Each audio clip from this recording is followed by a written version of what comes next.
Okay, I'll just show you how to pair a mobile to the Bluetooth audio system in this 2017 Nissan Navara. First of all, we make sure Bluetooth is on. So Bluetooth's on there, and then we're going to be watching out at the bottom. Over to the system. Now, if you click telephone, no telephone device connected, connect.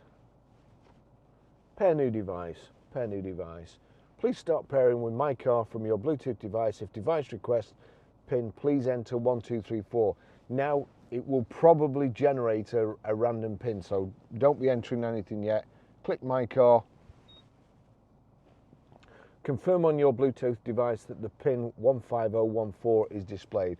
That's it. So it has generated a random device, so you don't have to start clicking stuff and putting a code in. Click allow there. That's it. It's as simple as that.